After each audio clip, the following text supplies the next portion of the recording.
Hey gang, Coach Melissa here with June's boxing combination. We are learning the up jab, the up cross, and defense, stepping and rolling in and stepping and rolling outside of range. Let's get into it. The up jab is similar to a traditional jab or one. The only difference is you're keeping a vertical fist. So if I make my fists and my thumbs are wrapped around my knuckles, right? I'm gonna make sure when I throw the up jab and the up cross that my thumb stays up. I don't turn the punch over, okay? So an up jab, the best way to use that is slipping first to really load that hip.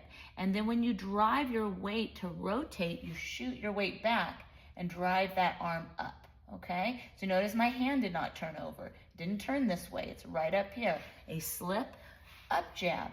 So let me show you from the side. Just like a traditional jab, I'm gonna make sure that I twist my front hip and foot and shift my weight to my back foot so it's planted.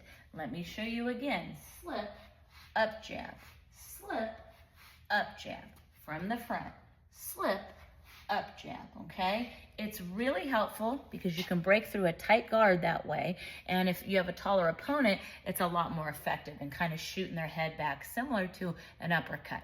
But don't get it confused, it's still a jab. You're keeping that long arm and extension and tall posture. Similarly, the cross, I don't know how common it is, but it's very effective for you folks with postural deficiencies. It's gonna help you get taller and continue to use that power from your legs and the ground up.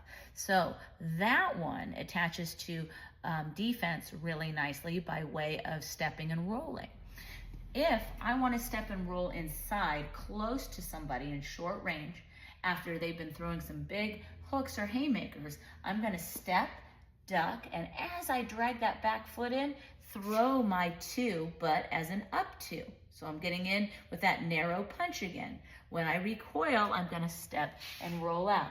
At that point, I could throw a normal two because that normal two would make sure I'm keeping them at bay once I've gotten out of range. So again, step and roll in, up two, step and roll out, two, okay? That's your dominant side. The non-dominant side or the lead side over here, I'm gonna slip and throw that up jab.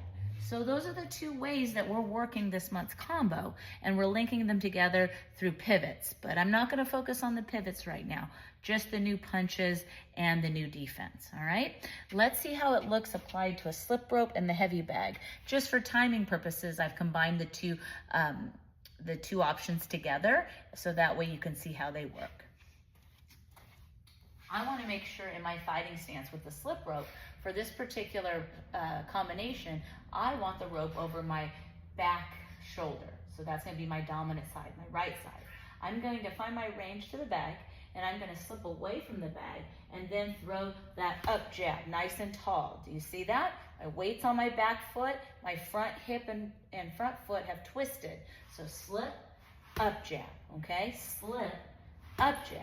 Now, if I were facing the rope, finding my range, this is a good opportunity to go over stepping and rolling inside and throwing that up two.